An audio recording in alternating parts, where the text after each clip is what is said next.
your doom be averted. That was a good way to start a video. Hey guys, this is Grumblings, and this is my introduction to the game of Dota 2, Defense of the Ancients 2. This actually isn't the video that we had planned to have out today. Unfortunately we had a bit of a mix up with some files, couldn't get access to some stuff, but we really wanted to get you guys something today to watch, so here we go. I just want to make one thing absolutely clear, I am not a pro at this game. There's a guy called Purge who does some amazing Dota 2 videos, and he always says that he's not a pro, and he is about 1,000,000 times better than I am. So I just want to make that abundantly clear. This is really just designed for people who don't know the game to get a bit of an idea about what to expect. Me and Cheese Toasty, do have some interesting Dota themed plans, so I figured it would be a good idea to give you guys a bit of an introduction. I do have the game on 50% speed here, just so that I've got a chance to explain all of this. Might take it down a little bit further. This is actually just a pre-recording of a game I played yesterday with 9 other players. It's a public PvP game. Here are some of the other players now getting ready. So just as a basics thing, let's start getting into this. Some information about Dota. Well, the original Dota was a mod for Warcraft 3. Now, Dota 2 is a Valve game, and I'm not entirely clear on the little legal scuffle that let Valve take over a part of a giant Blizzard franchise. But there was some legal scuffling, but now it's sorted out, and we've got this brilliant game run by Valve. You can play it on Steam. Big focus on multiplayer, so it's very good that we can play it on Steam as well. And the other great thing is it's totally free to play. You need to get a key in order to unlock it, but well, me and Toasty have about 50 keys between us. We'll be doing some giveaways soon, so if you don't have one and you don't know anybody who plays it, then keep an eye on the blog. There'll be information about how to get one there soon. Right, what next? Okay, the game is often billed as being incredibly complicated. And you know what, you can't argue with that. It is pretty complicated. I mean, let me see if I can show you quickly. Yep, very quickly. This is the number of heroes that you can play as at the moment, and there are more coming out all of the time. And you can see there are, I think, over 100 heroes. Absolutely tons of them. And also, there are this many items. So, you know what guys, I'm not going to lie, this game certainly does have complex elements. What I would encourage people to think about it though is that actually it's very easy to have fun with this game. Really easy. When you start off, you're not going to be put in public matches against pros or people much higher level than you, and it is just great fun. The main reason that people quit Dota is actually rudeness. You're playing with people, you're playing with real live other people, mostly harmless here, VKP. They can be rude. And that puts a lot of people off. But good to know, Valve have recently put in a new system whereby they're going to make sure that people who are frequently rude do get banned or restricted in some way, and the numbers that they're getting back are actually very good. I can't remember whether it's a 30% reduction in complaints or a 60% reduction, but either way, Valve are really handling the only thing that's stopping you getting involved in this game.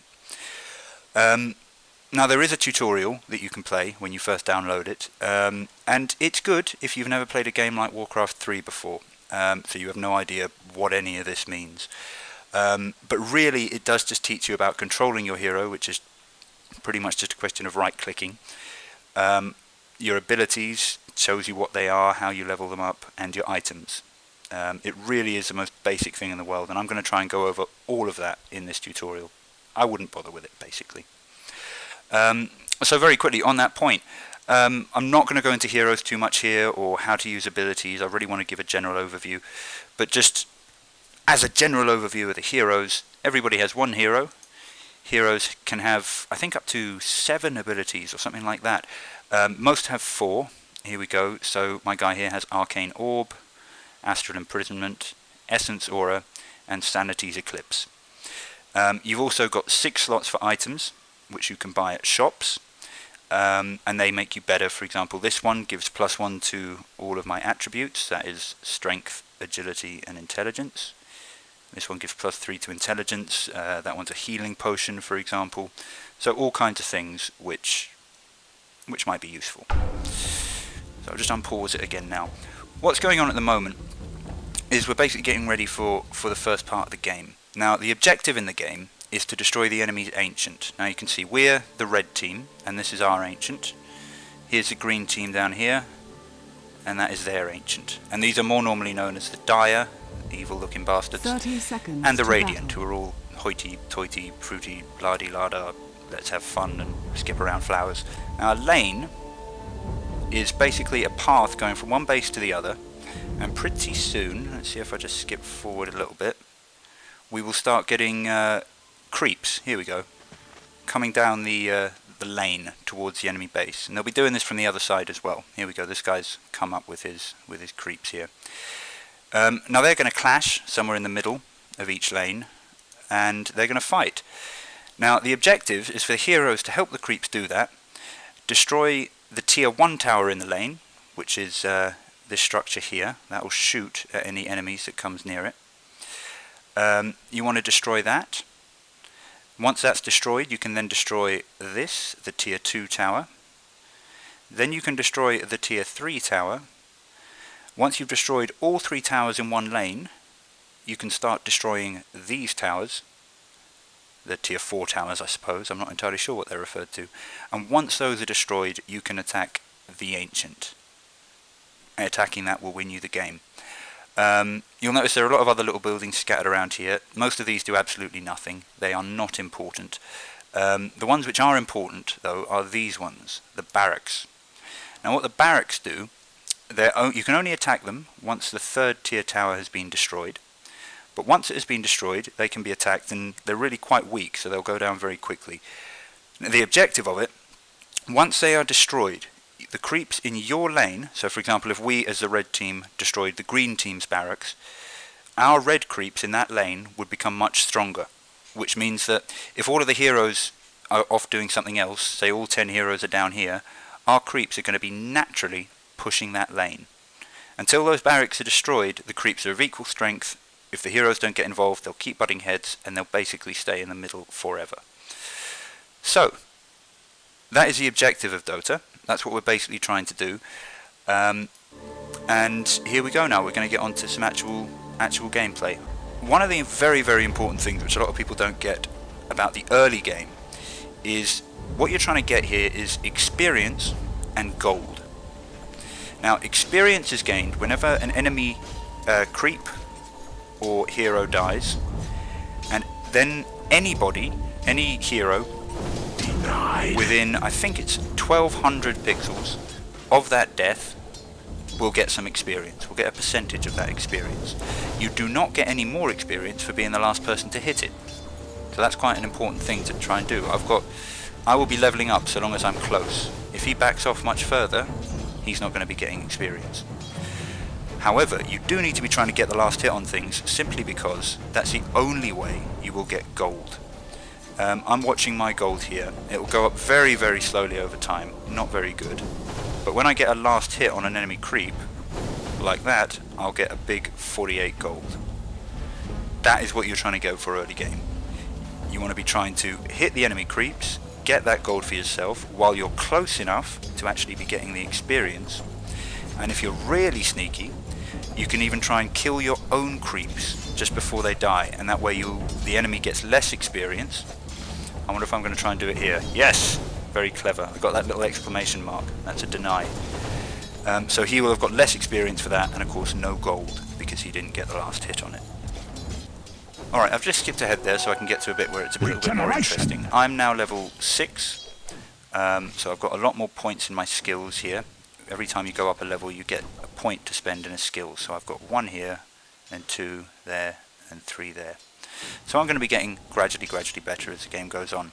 The reason I chose this point to show you is, of course, you don't want to be running off and killing things. You want to be doing what I just said, staying near the creeps, getting your experience and your gold. But of course, if there is an opportunity to kill an enemy hero, well, that's amazing. You get much more experience, you get much more gold, and of course the enemy hero is taken out of action until they respawn. And now this is the point where I think I decided that I was going to go down to the bottom lane to join my buddies here and see if we couldn't get a kill on someone. Now this is the enemy hero here, and let's just speed it up a bit and see what happens, and we can have a little chat. So we're all rushing in now. That was a perfect stun. That move of mine will keep him there until we're closer. The arrows that are hitting him there will slow him down so that we can actually get there and kill him. And he's dead. Somebody came in there to help him, that's one of the enemy's teammates, but he backed out of there pretty quick when he saw that there were actually 3 of us there going for a kill. Now, roaming off to gank enemy heroes in lanes like that is incredibly tempting. Incredibly tempting because of the reward if you don't. Plus, if you're playing against other people, it does just feel nice to get a kill. However, it is incredibly dangerous. This guy here was really our main problem in this whole game. He was getting so many kills. And it's risky to leave your lane. You're not getting the experience, you're not getting the gold, you could end up hanging around for ages and you could end up getting killed yourself. The mark of a real pro player is knowing when to leave the lane, when to leave to go and support some other heroes, get a gank, get a gang kill on an enemy hero, and when it's not worth doing that, quite simply because the enemies are probably going to kill you instead. So yeah, that was an example of an excellent gank there. It just nipped down, we killed him, we were running back. Unfortunately, because they all started coming in there, Drow Ranger here ended up dying once as well as she was running away. Bottom is missing. I do something very embarrassing here and use my most powerful spell on an illusion. This isn't the real enemy hero here, this is a kind of copy of himself that he's made. And I've decided that it's a real one and waste my very best spell killing him. I feel very silly after doing that. One other very important thing for people to know about is the shops which you get in Dota. It can be very confusing here. First of all, each team has one main shop and that is in the middle of their base. It's this guy here. Now that is where you can buy an awful lot of items. All of the stuff that you can almost see here if these things weren't in the way. But there are also other shops. If you're on one of the side lanes, so these lanes here, there is a side shop. This guy doesn't sell as much stuff, but very, very useful. You don't want to have to run all the way back to base in order to pick up your kit if you can just get it here. The equivalent one is here for the other side, and it sells exactly the same stuff. And there is also something called the secret shop. Here he is. Now he sells stuff that you cannot buy in your main shop. There is a tiny little bit of overlap between what you can get in the secret shop and the side shop. I think it might just be this energy booster. Otherwise, all of the stuff that you get in here can only be got here. There's 2 secret shops, one here and one on the Radiant side here. So it's very, very important to know where you need to go to get stuff, and to make sure that you are buying items, because it is absolutely crucial. I think I was doing quite well at this stage in terms of items. I've got boots there to increase my health. I've got a wand which helps me heal myself, and I've got a null talisman which gives me good all-around abilities, but it also focuses on intelligence, which is very important for the hero I'm playing. In addition, you also have a courier. Here's one for our team. Now what that can do is it can pick stuff up at one of the shops and it can deliver it to you. Now that is absolutely amazing, and you really want to be doing that as much as possible. If you can imagine, I'm sitting here, say it's very, very, very early in the game, I'm getting a few last hits, I suddenly get enough gold to get my next item, I'm really excited. I do not want to have to trudge all the way back up here, buy it, and then trudge all the way back. That's not going to be fun. By the time I get back, whoever I'm fighting against is going to be much higher level than me and have more gold than me. So there's a little button here. If you're actually playing the game, of course I'm not right now, this is a replay. But if you buy an item and you're not near the shop, it'll be put into a stash. And then if you click on this button, the courier will take anything from your stash and deliver it straight to you. Which is amazing, of course. The only thing to bear in mind is that the courier is very, very, very fragile, and your team will kill you and be very angry at you if you get the courier killed. So yeah, don't do it, basically. And I think the only other really interesting thing to talk about in this kind of general overview video, there's so many tactics in terms of how to get your wave pushed, how to get the most experience. But the only other thing I really want to show you guys in this video is, just to end on a high note, I want to show you some cool hero versus hero action. this, unfortunately, all looks Dire quite structures boring. are fortified.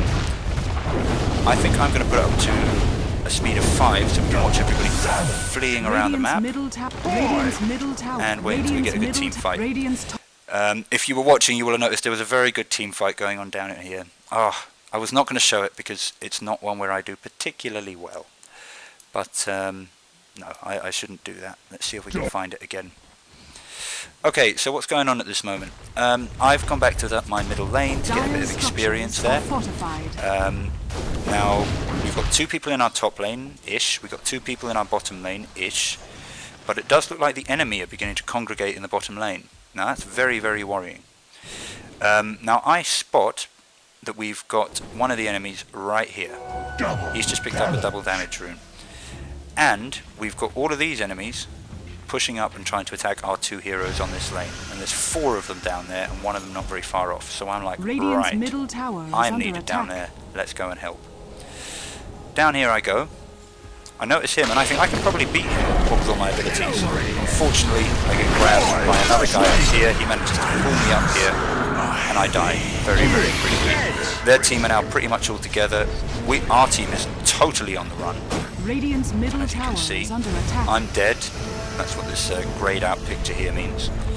And it looks like nothing else really happened in that team fight. It was just me dying. Radiant's top tower is under attack. Yeah, don't be afraid to fail at Dota.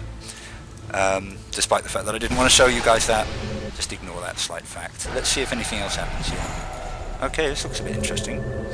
So, 2 of our heroes have come in and they've found one of the enemy heroes in the jungle. Very quick, very simple assassination there. Lost in the woods. Here comes the probably the best player on the enemy team, to be perfectly honest, and these 2 know that, and they are out of there. So here we go. He's gone invisible there. That's probably why they didn't just go for him. He's come out. There's 3 enemy heroes here. I would not be confident. Now he's thrown a stun thing, which is going to stun numerous opponents. Here we go. He's pulled out his ultimate weapon, which is incredibly powerful, and he's just wiped out one of them, and he's now running away. Now to actually be able to kill someone when you're up against 3 heroes is incredibly impressive. You've got to get in there and do damage without getting killed yourself. They tried to chase him but ended up being harassed off. So yeah, very well done. He ended up being our main problem. Okay, so what's the build up here? The Radiant team are pushing. They've got down one of our towers here. The one I was originally defending. So they're now trying to destroy this one. And it looks like they're doing a pretty good job of it. Our team are now rushing in to try and help. But the enemy team are also rushing in as well. So what is going to happen? I get stunned. I get hurt. Lots of interesting stuff going on. We managed to get a kill there. We managed to get a few kills. We actually killed 3 of their team, didn't lose any of ours. Now that might have looked like a big hectic mess if you've never played the game before. Believe me, it feels like one in the game as well. But it is absolutely amazing. It's so much fun, these games. And when you actually do manage to work out what is going on and how you can make a difference and how you can win the fight, it is the best feeling in the world. Now, this was a very, very close game. You can see it's 2019. I think it's been very close the whole way through the game. Let's just skip forward a little bit so you guys can watch the very end. We've finally been starting to push out a little bit more now. Still haven't destroyed any of the critical barracks, which are where the game really starts to turn in your favour. But here we are, massing up. We are going to do a big, big push on this bottom tower here, having destroyed the first tier tower over Radiant's here. bottom tower is under attack. We're moving in. Getting some hits off, doing some damage. The enemy team are massing, of course, because they aren't going to let us do this without a fight. I do hope that we actually do something here, and it's going to be interesting. It's not just going to be running away. Although it seems running away is in vogue at the moment for our team. Oh no, here we go. Drow gets taken. I try and move in and help her. Can't, unfortunately. but we do manage to do an awful lot of damage. We're killing their team. We're doing all that. Let's speed it up and watch it till the end. So we push in, we destroy the tower. We've got barracks down now. We're moving through it, destroying more towers, more barracks, and that's it. A dire victory. That was probably one of the best games I played. I might do a more in-depth analysis of it at some point in the future, because there were just a few key moments which were amazing. And honestly, it could have gone either way the whole way through. But for now, guys, I hope mainly the first half of that video, I suppose, has given you a good introduction to Dota. I hope you feel a little bit comfortable watching some of the videos that we'll be doing on in the future and knowing vaguely what we're talking about and what we're trying to do. Even better would be if you guys decided to play it and we could have a game sometime. I'd really look forward to that. So yeah, you know, comment, subscribe, whatever it is that Cheese Toasty normally says at the end of these things. I'm not very good at endings. But yeah, I hope you've had fun watching, and see you next time. Bye.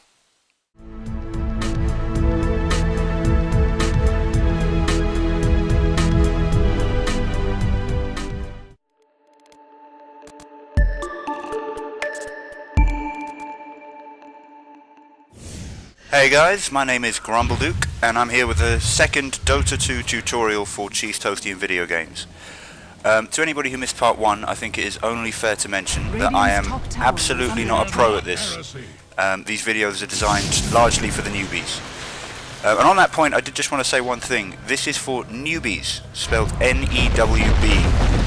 People who want to learn, people who've just started playing, and it is not for noobs, spelled N-O-O-B-S. These are people who are whiny, screaming, rage-quitting idiots. Not interested in them. It's a very important difference in Dota. If you're playing with noobs, you'll get a fun game. Even if you lose, you'll get a chance to show off your own skills a little bit. If you're playing with noobs, then everybody has a horrible time. It really is that simple. So, on with the fun.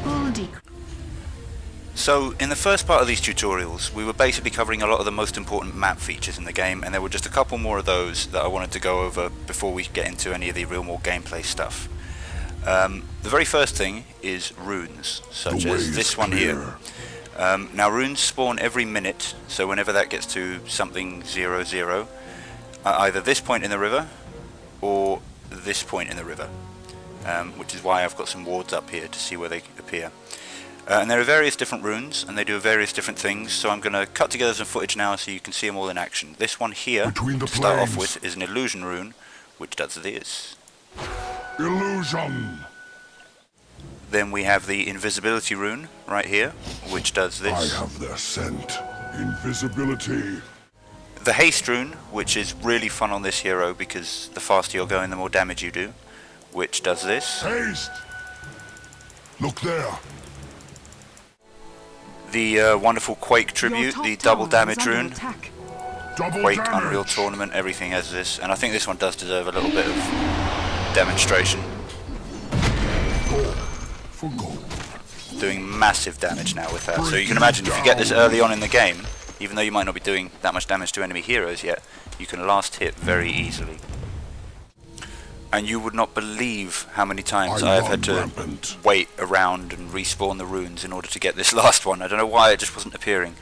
But this is a regen rune. It regenerates your health and your mana to maximum over a period of time. Unfortunately mine are on maximum, so it's not really going to do anything there. But you can imagine if you come across that on running away from an attempted kill on you, when you've got no health, no mana, that can turn the game around. So runes are obviously a great way to get a bit of an edge over your opponents in your lane, or to help set up a really nasty gank. But another very, very important part of the Dota map are the neutral camps. Now these are basically neutral creeps, they don't belong to either side, so anyone can kill them. And killing these rather than the creeps in lane basically gives you a bit of a golden XP advantage. If you've got a partner back in the lane who's killing all those creeps, you're out killing these ones. You're each getting your own experience. Very, very, very useful. And they range from small camps, like that one that I just killed there, up to kind of medium large ones, such as that. And there are also 2 ancient creep camps on the map, which contain much bigger creeps. I think the main one of these camps gives you 100 gold when you kill it.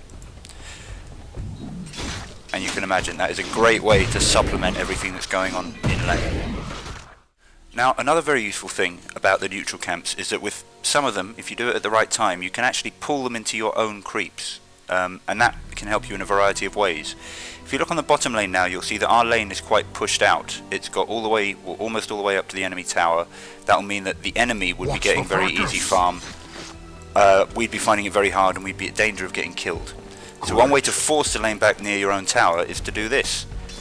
If you pull this camp out, or this camp on the dire side, at 15 or 45 seconds and run straight in the path of your own creeps, the neutrals will follow you and end up getting killed by your creeps, will then appear a little bit later than they otherwise would have, and the enemy creeps will be able to push a little bit further down the lane.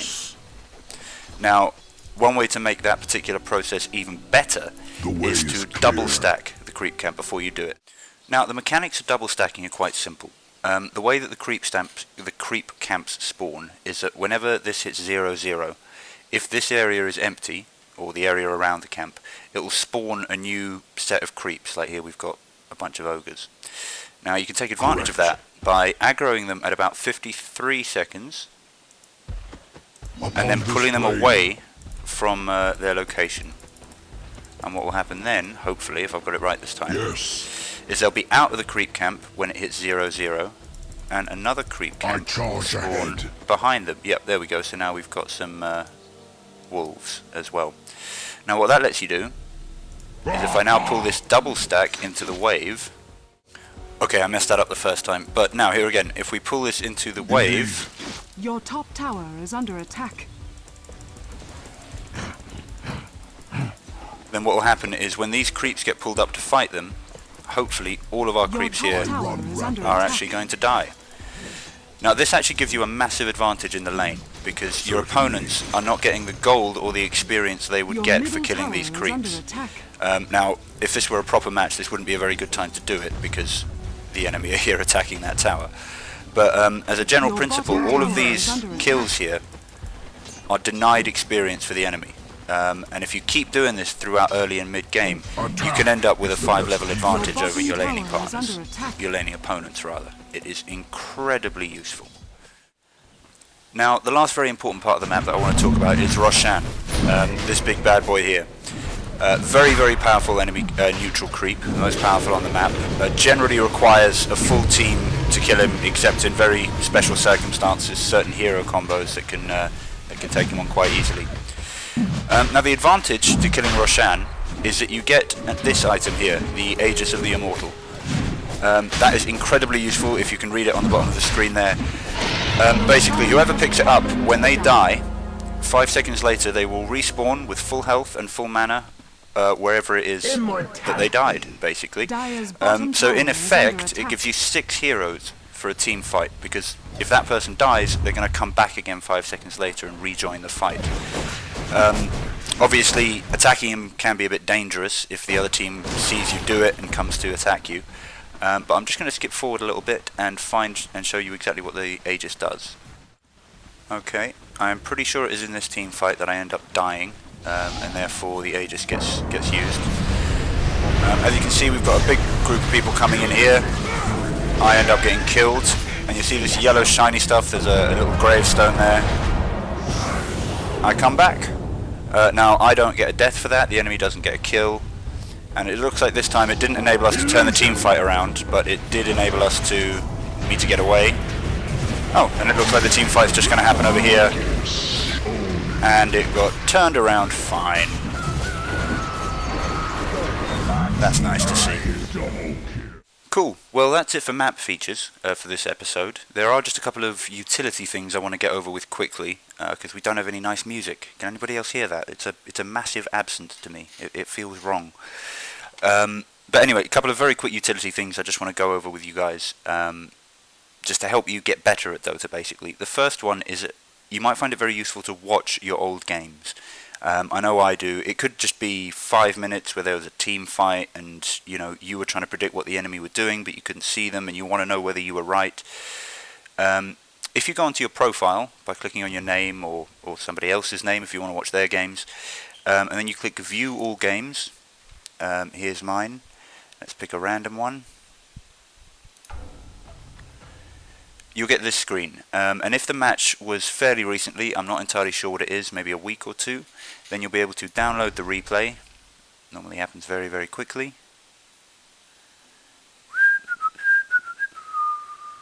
There we go. And then you can watch it, just like you were spectating another game. You can skip through the controls here. In fact, I'm not going to go over the controls, because if you guys watch me during these tutorials, you'll see me doing all the skip forward, skip back, stuff like that.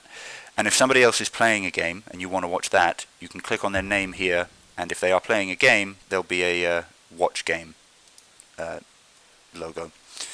Logo? Whatever. The other thing, which is very important, are builds. Now, builds are basically, when you're playing a game, this is very useful, especially when you're starting out and you don't know the items very well. It's a list of suggested items and suggested abilities which will be there automatically in your heads-up display. Now, you can make your own builds by doing this. You can pick a hero. I've genuinely never played Chaos Knight, so I don't know what I'm doing. You can add an item build. You can divide the items however you want.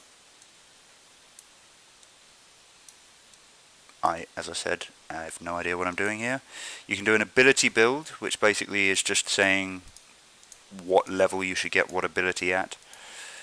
And then that will show up in yellow whenever you get, whenever you go up a level. Whatever, and then you can save it. Oh, come now. Is that really necessary? You can save it, and then if you start a game,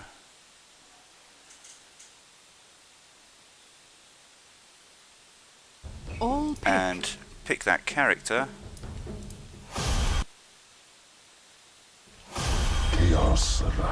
you then click this button here, which is the build menu. If you click here, you'll see a bunch of recommended Chaos Knight or whoever builds, probably much better than my one. But you can select any that you've made here, click OK, and now every time you level up, it'll highlight in yellow what you're supposed to get on that level, and in the shop, it'll have all of the items that you recommended arranged here in whatever rank you put them in. So that is incredibly useful if you don't want to be thinking about, oh, what item am I going to get next? Oh no, what am I going to do? Oh no, I don't know what abilities to get or what I'm doing. And you can also even write little tooltips which would show up here, where you can write down to remind yourself if there's anything about them that you want to remember. So say, use Chaos Strike on enemy casters. I could have that written at the bottom there if it was something I was worried I was going to forget. So, one other thing that I realised might be really fun to show you guys is the cheat feature in Dota. And this can be very fun, either just to mess around with, or to, or if you want to actually test something out, but you don't want to have to go through a whole game just to hope that you get into the situation you want to see. So you want to try and fiddle with it a little bit to get a certain result. The way to do it is you go to play, you go create lobby here. Now if you want people to join, you can set that up as well by, well, very easy. If you're their friend, they'll be able to see your lobby, they'll be able to join it. But for the purposes of this, all I want to show you is, if you see here in the lobby settings, it has cheat no. So we're going to change that, enable cheats, and we're going to start the game just with me. We're now in as a normal game. Who should I go for? Who's good to show all this stuff off? I know, I'll go Lena. Okay, what you can do in cheat mode, there are lots of cheats. I'm not going to go over them all, but if you just go onto Google and search Dota 2 cheats, you'll get a massive list with absolutely all of them. But just a few of the more common ones. For, say you want to test something late game, you don't actually want to have to play a whole game to get, you know, up to the stage where you can test out your late game skills. If you type dash level up and then whatever you want, 25, I am now level 25. Just like that. You can also level up bots, as I said. Check out the search it on Google to find out the controls for the others. You can also, and I've been doing that a lot this episode, spawn the rune. You can give yourself however much gold you want. Oh, well, you can if you know how to spell gold anyway. Oh, okay. Dash, gold, space, and then a number. There we go. Got 15,000 gold now. And one of the most fun ones, and the reason I chose Lena for this, this really has no utility for learning the game, I guess, unless you want to practice one skill. If you do WTF, it sets up a mode where your skills no longer cost mana and no longer have a cooldown. Blazes. As I said, it's quite hard to fire think of a time. situation where this is actually definitively Quick. useful. But it certainly can be fun. Oh, yeah. Let's just nip up here and see what I can do to this next wave of creeps. If I were these creeps, I would Time to hot-foot it. probably just turn tail and run right now.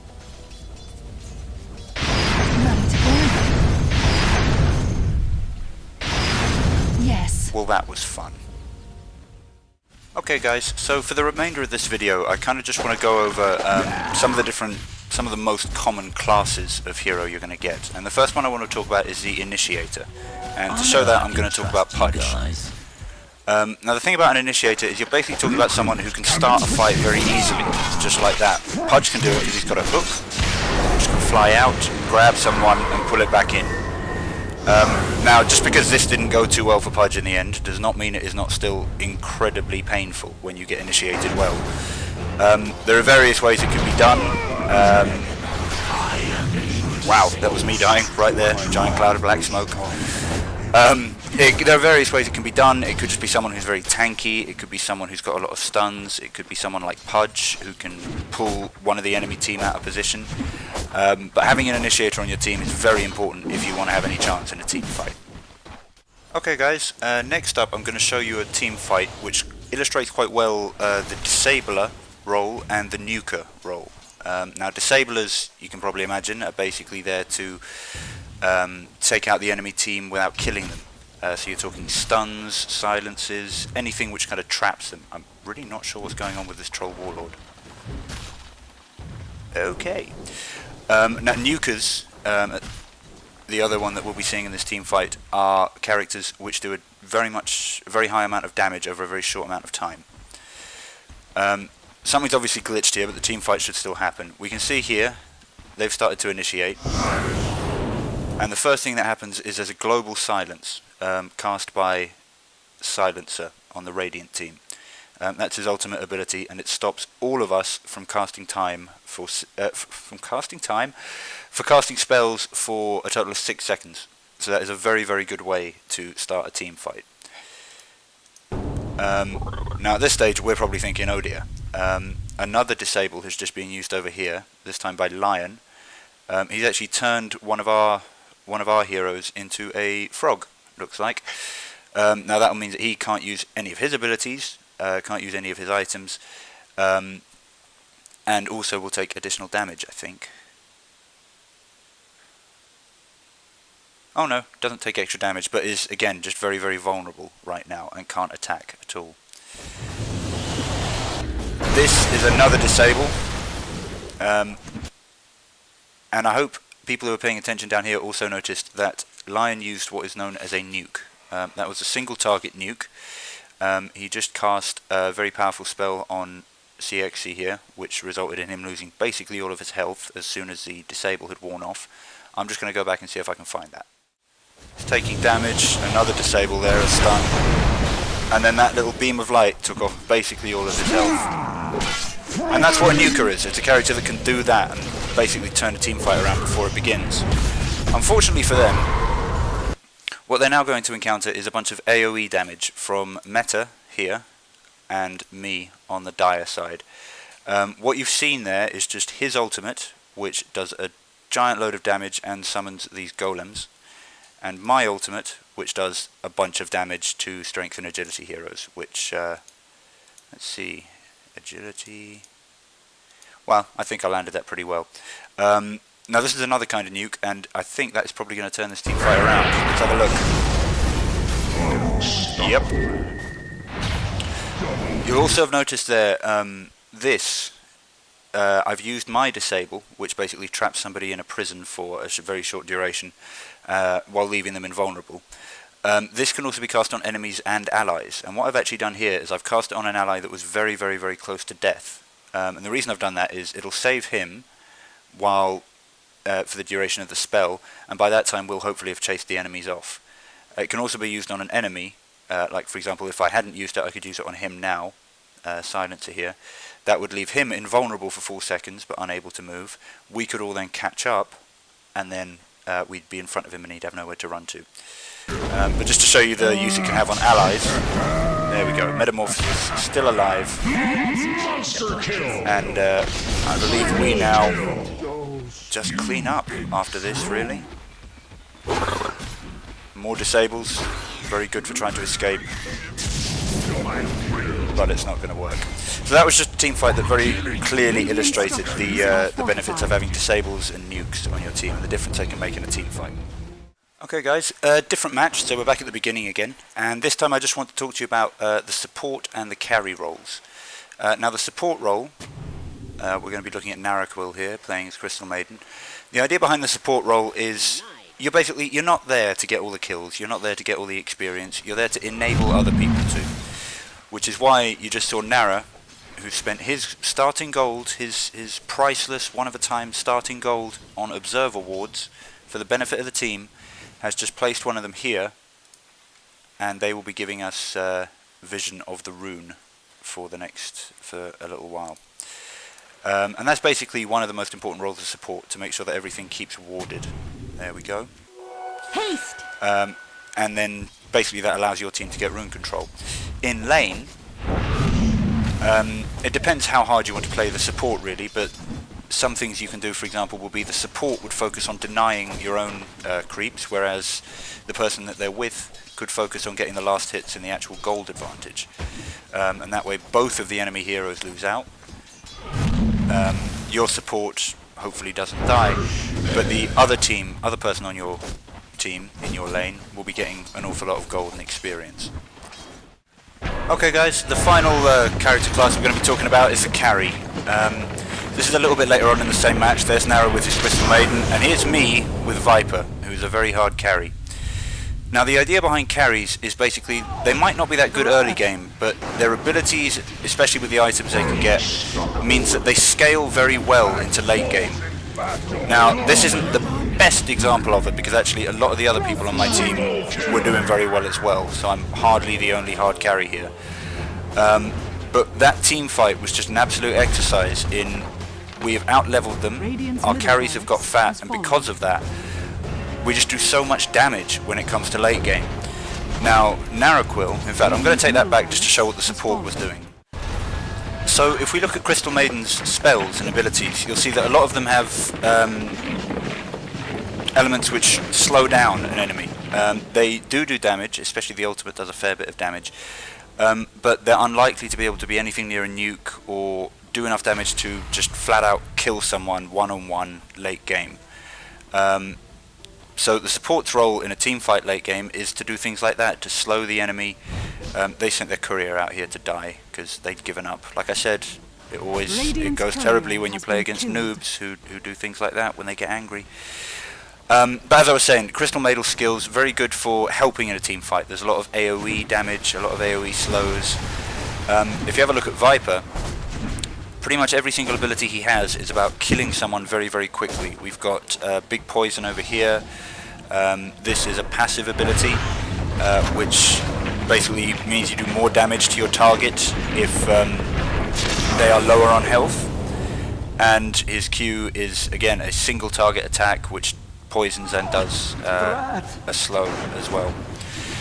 And again, you can see in this team fight the amount of damage we can dish out because of that, although our support is doing very well as well, is huge. I got a godlike there, just on the basis of having a lot of damage, although that was hardly a pure support role. Nara was doing pretty good there carry wise as well.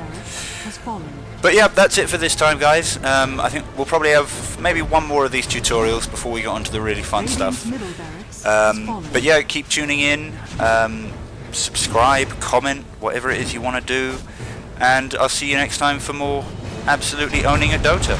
Let's see, well, I say that, hopefully. Let's see what happens here.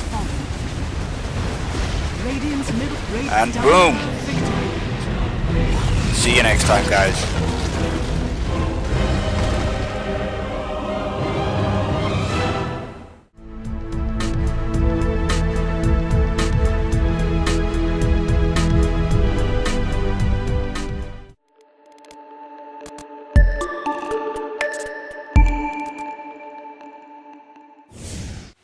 Hello YouTube, and welcome to the final part of the tutorial that me and Cheese Toasty have been putting together for Dota 2. It's the final part because we're just desperate to get onto some cooler stuff, match commentaries, hilarious replays, ridiculous ideas. We've got all kinds of stuff in the works for Dota 2, we just need to get these damn tutorials finished. So yeah, today what we're going to be going over is just a few other simple little things. I'm just going to go over some of the more common items that you'll see in game, so that you'll know what they are, what people are talking about if your teammate starts talking about them. I'm also going to talk about something called animation cancelling, which is possibly very useful, possibly not so useful. I'll let you be the judge of that. Yes. And finally, I'm going to talk about one character class that I didn't really talk about last time, when I was talking about all the different types of heroes. And that is the jungler. Having a jungler is an absolutely excellent way of increasing the amount of XP and gold your team are earning, especially early game. A fine idea. So yeah, we'll get to all of that stuff. Maybe I'll think of something else to chuck in as well. But to start off with, just some of the very, very basic items that you can get in Dota. Right, first of all, the consumables. Your middle tower various is under types attack. of these. First of all, there are two types of healing item. The healing salve, which restores 400 HP Your over 10 middle seconds. tower is And under the attack. most important thing about this is that if you are hit while you are healing during those 10 seconds, then the effect will be cancelled. You'll keep whatever health you've healed up to that point, but you won't heal anymore. That's 100 gold. And there's also the Tango. You get 3 of these. Each one of them heals 115 health over 16 seconds. And you eat a tree to do it. Now, that costs 90 gold, so that is not as gold effective as buying a healing salve or a pod, as they're known as. That's because it's got 3 charges, each one will restore 115, so that's a total of 345, which is quite a bit less than what pot heals, 400. And Your it's top still tower is under almost the same attack. price at 90 gold. The reason tangos are still a very, very popular item is they allow you to keep your health constantly at a fairly high level. I mean, if you imagine, if my health has gone down to about here, then I can eat a tango and be on full health again. If I'm going to be relying on healing salves, and I want to use them when they're actually effective, I've got to wait until I've lost 400 health. I'll be down here somewhere before I actually use the healing salve. Now, any PvP player who's got a bit of experience will know that when a hero is still running around, when their health is down here, they are begging to be ganked. So while you want a salve in case you do get a lot of damage and you want to heal it up quickly, you also need tangos just to keep your health fairly high. Now, pretty much similar thing for mana is the clarity. There's only one of these items. Works more like a healing salve than a tango. It's a potion that you drink it. It'll restore 100 mana over 30 seconds. So just quickly, that's not a huge amount very quickly. For example, it wouldn't even be enough if I was on 0 mana to fully allow me to do one of my moves, which is 110 mana. And again, Your middle if you're tower hit is under while that's attack. working, anytime during that 30 seconds, the effect will be cancelled from there on out. So careful with clarities. Your middle tower don't- is under attack. They're not massive game changers, basically. Also, TP scrolls. These are incredibly Your middle important to tower carry, and is what they under basically attack. allow you to do is teleport to any allied building or structure. So that you can teleport from the base out to a lane, or you can teleport from a lane right back to the fountain, if you want. Here I am. Now that is a channeled spell. That's what that little cooldown bar here was. And what that basically means is if you move or use an ability or do anything else while you're channeling, you'll cancel it and you will lose the TP scroll while you do it. I bought 2, so there's still 1 in my inventory. And it also has a 65-second cooldown, so you can't just be pinging all over the map. Alright, excellent. Couriers, I think you've seen me get them enough. They take stuff to you. Wards, I think I mentioned before. You put them down, they give you sight in an area. Won't really do much in the middle of our base, but we have perfect vision, so whatever. Sentry wards don't actually give you much vision in an area, but if you already have vision in that area, it'll allow you to see invisible units. It's got true sight, which is shown by that eye symbol above it. And there's also the Smoke of Deceit and the Dust of Appearance. Now these are basically invisibility tools. If I use the Smoke of Deceit, every single one of the characters in an area around me, along with myself, will go invisible. As you wish. Now this isn't perfect invisibility. It was changed recently because this item was too powerful. When you get near enemy heroes, you will become visible again. So it might be a great way to sneak past wards, things like that, but it's not going to allow you to just totally set yourselves up around all the enemy heroes and then attack them. Dust of Appearance reveals and slows all enemy invisible heroes in a nearby area. So some games that will be totally useless if the enemies aren't invisible at all. Sometimes it will be absolutely essential. And yeah, that's pretty much it for the consumables. Just get these out of the inventory and we can move on. Something that pretty much every character will need to get is a pair of boots. All of the boots in the game are built from boots of speed. These give you plus 50 movement speed, and if you've seen how fast I was running around before, already moving much faster now. The reason they're so Your important bottom tower is under attack. If your opponent has bought them and you're trying to chase them and they have boots and you don't, they will get away. Conversely, if you're trying to chase someone and you have boots Your and they bottom don't, tower you will is kill under them. attack. So for that reason, absolutely everybody needs a pair of boots pretty early game. However, boots can be built into numerous different things. So just quickly to go through these 5 different types of boots, all of which still give you the movement speed bonus. The boots of travel are quite useful. They basically operate a bit like TP scroll, permanent reusable TP scroll. So I can teleport up here. Here again, I've got a 60-second cooldown this time, not a minute. But once that's down again, I'll be able to teleport somewhere else.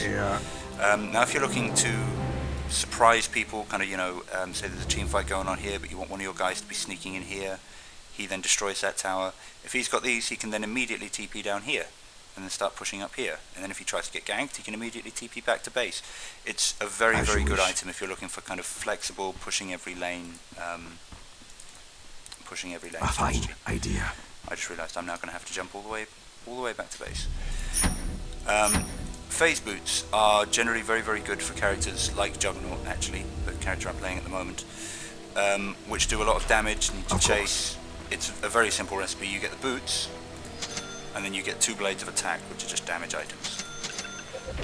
Now these boots will give you the movement speed, they'll also give you the bonus damage, and if you press X every 8 seconds, you'll move slightly faster and you can run through creeps or enemy heroes. You won't be creep blocked anymore. That costs absolutely no mana, so you can just keep spamming it. Very, very useful ability there. It is not time. Next one, Power Treads. To build Power Treads, you need to buy a Gloves of Haste, a Boot of Speed, and it doesn't actually have to be a Belt of Strength. There are equivalent items for Intelligence and Agility. Here we go, the Robe of the Magi, plus 6 Intelligence, Belt of Strength, plus 6 Strength, and Band of Elven Skin. Ugh. That's actually disgusting, I didn't quite realise that before. You're wearing that on your wrist, which is plus 6 Agility. Any of these will do to make it, so let's go, boom. You get these Power Treads. Now they give you attack speed from the gloves, they give you movement speed from the boots, and they give you plus 8 of your selected attribute. Now I can press X to change it, There you go, so that's +6 agility, +6 strength, +6 intelligence. Whatever you buy to build it with will determine its starting state. So there I bought it with the Robot Meiji, so it came out as intelligence power treads, but you can always change it afterwards. Mana boots. These are a great item for support, or potentially anyone, I suppose. So you say? What these do, I'm going to have to go to the secret shop to finish these off. Say you're running low on mana, you've just had a bit of a team fight with your mates, so you're all probably running pretty low on mana. You need something that can help you out with that. Well, if you have mana boots, not only do they give you plus 250 mana personally, but they have an active ability, which basically means that every allied unit around you will replenish a bit of mana. So if I waste some On it. and then do that, now that would also affect any allies around me which needed mana, be Yes. they heroes, ranged creeps, anything like that. Swiftly. And you'll also notice that the mana restored, and this is to every single hero around you, is 135. That is quite a bit more than a clarity potion, and it's instantaneous. So mana boots are pretty much essential for at least one person on the team to have. Now the final kind of boots are tranquil boots. These, put a TP back in there.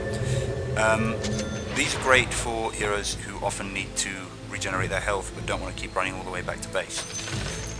What they do is every, I think, is it a minute again? Yep.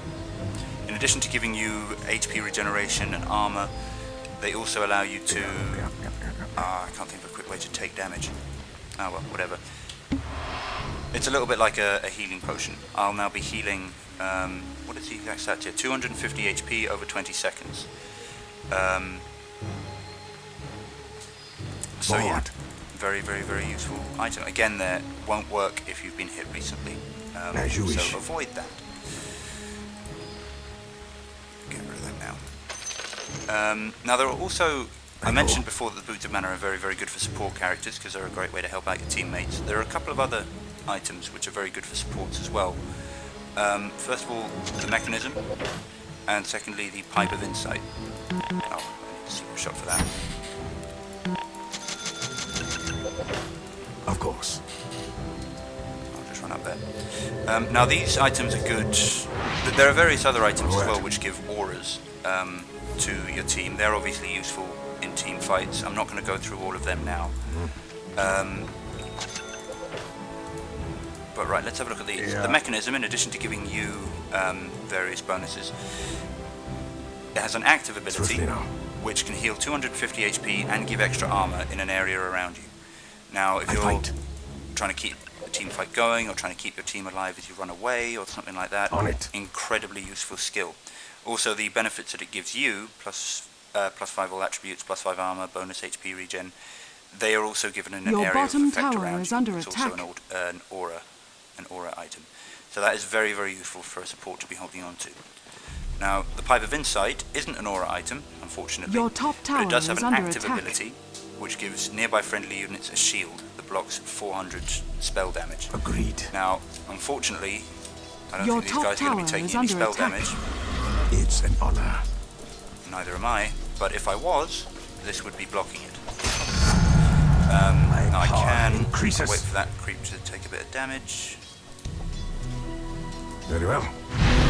And you can see the heal effect of the Mechanism. They've also got bonus armor. To battle. So yeah, very, very, very useful items there. You generally don't need more than one of them on a single team. As you wish. Because, I mean, it can certainly be useful, but generally if you've got one person with it, that's enough. But if you don't have one person with it and the other team does, they will have quite a bit of extra longevity in team fights, and that will really start to negatively impact how well you do. A fine idea. Badges doing? Come on, badges.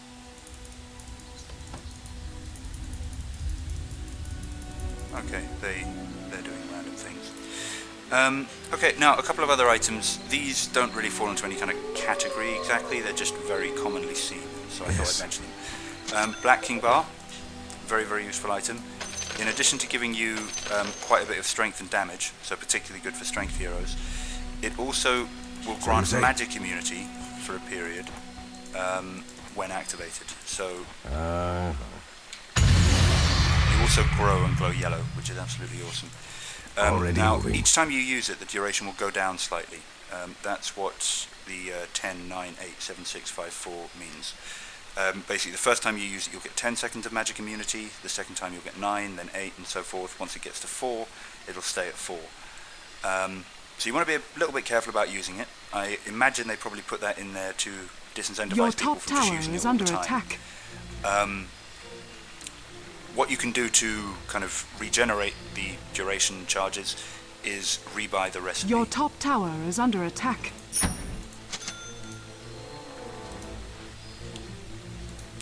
I'm not entirely sure how that works, or maybe it doesn't anymore. I'm not sure why it's not working.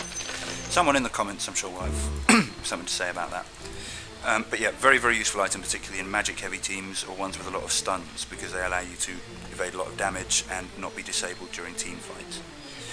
Another one of my personal favourites, is Blade Mail. What Blade Mail does is it makes you very, very spiky. Now, any damage that you take during that time will be reflected back on the person who does it, any physical damage. So, actually, if you're dealing with this character Juggernaut, these kind of moves, your bottom with the tower sword, is under attack. Blade Mail is actually awesome against him, because if you pop it and he does that to you, he's going to be taking all the damage that you are, which isn't really your very bottom fun. tower is under attack. One item which, yeah, this is a funny one. The Hand of Midas basically doesn't give you much in the way of kind of raw ability. It only gives you plus 30 attack speed, which is the same as just buying a pair of gloves wherever they went.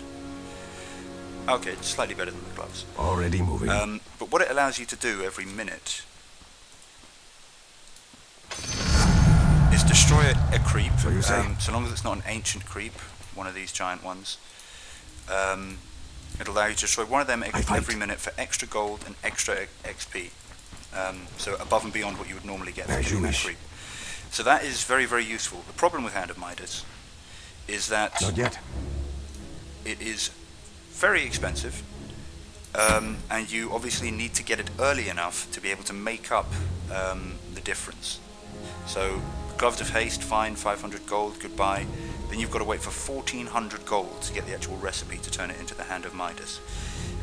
That's going to take you, well, hopefully not too long, but it could take you 5, 10, even 20 minutes if things are going badly. If you've got up to 20 minutes and you haven't got it yet, it really isn't worth it, because you're into mid to late game. You should be worrying about your positioning, getting involved in team fights. But if you can get it early and you're either in the jungle or you're laning, it's a great way to just constantly get more and more gold. And another great fun one, which I'll just quickly need to run back to base to get. Oh no, I won't, because I've got to travel. On it. I don't seem to be able to sell my blanking bar. Strange. That's probably some tweak they put in recently that I haven't heard about. Another great one is the Manta style. This is generally great for agility carries like Juggernaut. It gives you various attribute abilities, so plus 10 strength, plus 26 agility, intelligence, attack speed, movement speed. But the active ability on it creates 2 illusions of yourself, a bit like if you create an illusion. Is under attack. Now on certain characters, it's always good. You've got more damage. People might get distracted and start attacking the wrong one and allow you to escape. As you wish. On certain characters, it is particularly effective. An example of that would be Anti-Mage. Anti-Mage is a character where every single one of his attacks drains a little bit of the enemy's mana. Now, his illusions do the exact same thing. That isn't true of every kind of attack modifier. Critical Strike, for example, won't do illusions. Strength is mine. But you can imagine if Anti-Mage gets Manta style and say gets an illusion rune as well. Suddenly there's a whole ton of Anti-Mages around. Every single one of them can attack and drain your mana. The enemy team have absolutely no idea which one is the real one. It can be a game changer. It definitely can. Your top tower is and then a couple of things just for absolute fun. Just get rid of these silly items. The last two items I want to talk about are important Yes. because if you die while you're carrying them, you drop them. And that is horrific, or it certainly can be. The Gem of True Sight. What this basically allows you to do is it gives you a passive True Sight ability, allowing you to see invisible units. And that's all around you all the time. There's no cooldown or active part of it. It's constant. If you're playing against a team with a lot of invisibility heroes, you will need to pick up a gem at some point and not just be relying on sentry walks. The downside of it, as I said before, is if you die, Your bottom tower is under attack. it will just drop. And it will sit there on the ground. Anyone can pick it up. And it costs Your bottom tower is 850 under gold, so attack. it's not cheap. Attack. And also, once you've bought it, it takes, I think, 10 minutes for it to be available to be bought again by your team. So if I buy it and immediately run out and get myself killed, the enemy have got one, so any invisible... There is. So any invisibility heroes that we've got are now going to be exposed. Plus, we're not going to be able to get another one for 10 minutes. And that's Your going bottom to tower is massively, under massively attack. hinder us. One battle is Now, hard. the other fun droppable item is the Divine Rapier. I'm actually just going to quickly make myself a quick set of boots of travel so that I can show you this. Your bottom tower is Now, under the attack. Divine Rapier is Your bottom tower it's a bit like has carrying around a fallen. nuke and just throwing it at people in hand-to-hand combat. That's roughly the equivalent of Divine Rapier. Plus 300 damage. That is just mad. You know, a lot of heavy carries, if they're doing really well at the start of the end game, will be doing about 300 damage. If they get this, they've just doubled it. You can see this isn't even funny. Let's have a look what happens with the tower. Oh no. Your top tower I am just is under absolutely attack. destroying them. But the downside, of course, I fight. just like with the Gem of Your True Sight top there, tower is under attack. Forward. kill me. I The want to enemy's die. middle tower has fallen. Is it will drop on the ground and be there for the enemy to pick up and use. And worse than that, with the Divine Rapier, if you drop it, you can't pick it up. Your top Your tower team is can't under pick it attack. up. Only the enemy can pick it up. And yeah, it means quite often that both teams will have a Divine Rapier. One of the heroes carrying it will die. The enemy will pick it up, give it to their person carrying the Divine Rapier, and suddenly there's 600 damage being dealt out by one character on every single attack. So yes, Divine Rapier, a little bit like a nuke. It might be good, but be incredibly say? careful with it. Each blow sharpens my blade. Thank you, Juggernaut. And yeah, moving on to the next section. Alright guys, just a bit of a random practice game here, but what I want to show you is something that is called animation cancelling, or apparently in the original Dota game it's called stutter stepping. And this is basically a way which theoretically should allow you to attack much quicker, get a higher DPS because you'll be doing more attacks every minute. From what I can tell though, in Dota 2 it isn't nearly as important as it was in Dota 1.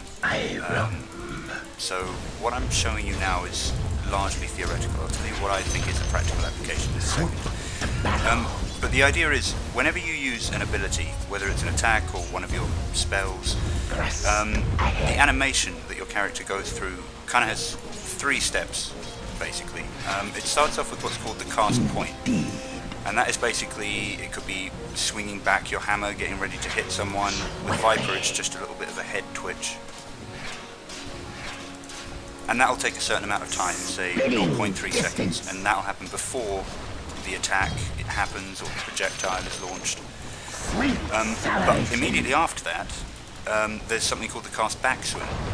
Now, the cast backswing has absolutely no burst. Again, with Viper, it's not much more than a little head twitch. But on other characters it can be much more pronounced. Now, since the cast backswing is purely cosmetic, the idea is you can cancel it. Now, the reason I say that isn't Your of too much bottom practical tower is importance under is attack. because the cast backswing on basically every character is incredibly low. Someone in the comments I will ask to correct me on that if I'm wrong. But Your in middle theory, tower is under by attack. cancelling the backswing, you'll be able to immediately then start off the next cast point. Starting the next middle attack tower quicker, is getting under higher attack. DPS. And you do this by doing the one attack and then immediately moving somewhere else. Literally as soon as the projectile Your is middle launched. And by tower doing is that, under attack. your character won't go into the cast backswing, and then you would tell them to attack again, and they'll immediately start the next attack. Now that might sound a little bit Your mad, middle but I'll try tower and give is you a under demonstration attack. now. So attack, move, attack, move, attack, move, attack, move. I messed that one of them up there, but the idea is, if I wait for another creep wave, I'll just go hunting.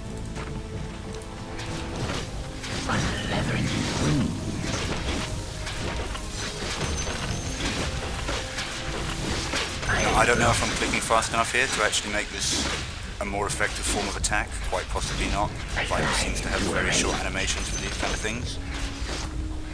But that is the theory anyway. Now if I compare how fast I was just attacking to how fast I normally attack, The enemy's top tower has as you can see, fallen. there's not a huge amount of difference. So yeah, not too hugely important in situations like that. What I would say is the use of animation cancelling is if you're chasing someone. In the example I just showed you there, middle the big tower ball, is under that's handy. What was quite noticeable was that I was standing totally still. So I was sitting there and just standing totally still and attacking, and that was about as fast as me trying to do the animation cancelling. But if I'm chasing someone, I can't be standing still. That extra time, which I'm taking from the cast backswing, and I'm instead using to move, I can use in the direction that my enemy is fleeing in. So I'll try and demonstrate that a little bit here with Sand King. Now he's running away, and instead of having to... damn creeps got in the way. Instead of having to stand up here, attack him until he's out of range, then walk to chase up, then attack him again, I can actually just kind of combine the two. And I'm keeping very good time. Now if I'd been doing that the regular way, he might have got into the cover behind the creep wave there, in which case I might not have been able to kill him at all. I would have been taking more hits from the tower, and I probably would have died from being in a very, I should have won that fight. I could very easily have lost it if I didn't catch up to him and actually finish the kill quick enough. So yeah, animation cancelling, I would say not something you need to worry too much about most of the time. But when it comes to chasing people down, particularly if you're like Viper and you've got a very low mana cost Q there. See if I can get a bit of a chase on with these guys. Here we go.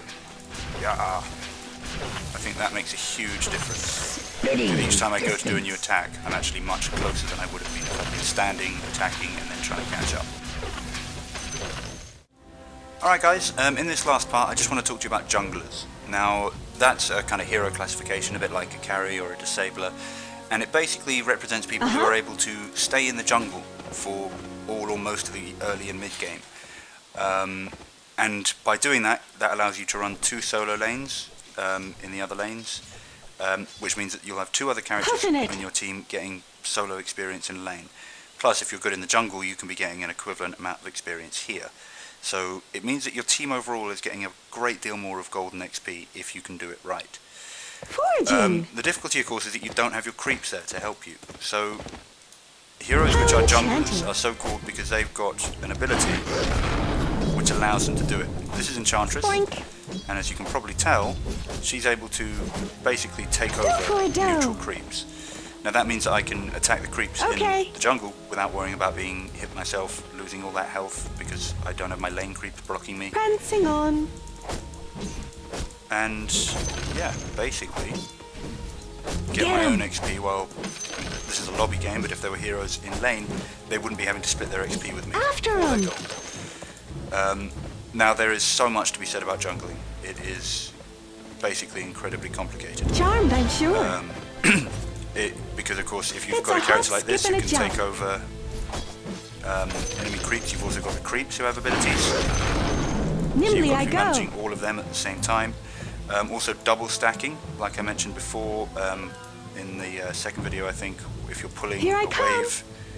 I mentioned it in the context of pulling a wave into the lane, but if you're a jungler and you've got all these creeps following you, for example, if it were the time now, I could send one of them here to double stack this camp, one of them here to double stack this camp. It's also about knowing tricks that you can do with the different creeps. For example, this. I'm not being too careful about this, but if I get these big pink birds, I can just send them, and each one of them can basically do a Pray camp by tell. themselves without aggroing the creeps inside. Yes. The fact that these guys cannot be charmed. Foraging. Now all of this of course is from a character who jungles purely by taking control of other, Let's there we race. go, taking control of the neutral creeps themselves and then using them to kind of do my Okay. evil bidding. There are other ways to do it. For example, Lifestealer is a character who can quite simply, You're mine. he's got a passive which gives him a massive On amount the of wild lifesteal, track. so he can just run in and attack people. It doesn't really matter if he takes a little bit of damage if he Your doesn't. middle Perhaps tower I don't is want to under get too attack. aggressive because he'll be making the health back. Yes.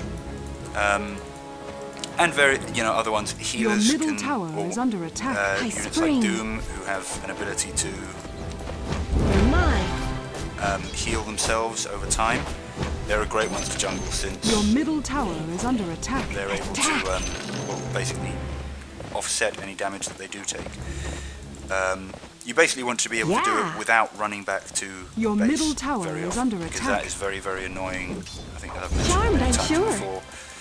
It involves you losing an awful lot of I'm time natural. in lane, or in the jungle in this context. And the other great thing, which I'm not going to be able to show you in this lobby game because I didn't put other heroes in. The other thing about being a ahead. jungler is, if the enemy aren't countering you, which they will probably try to do, if they don't know you're coming, Covenant. you can always just take all of your, well, if you're a charmer like me with all these allies, Enchanting. and you can all take them all and just jump into the lane, and just absolutely try.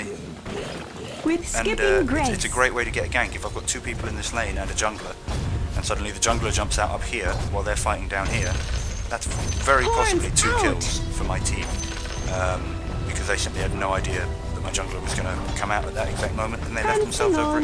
overexposed. That's one of the reasons why sentry wards are particularly good, sentry wards and observer wards, because if you're going to have somebody roaming around by themselves in Yeah. the jungle for ages, they are going to be a little bit vulnerable if the team decides to team up and go and kill them. So putting a ward here, somewhere where it shows the access points to the jungle, very, very useful. And yeah, I think that's Gambling that on. for this time, guys.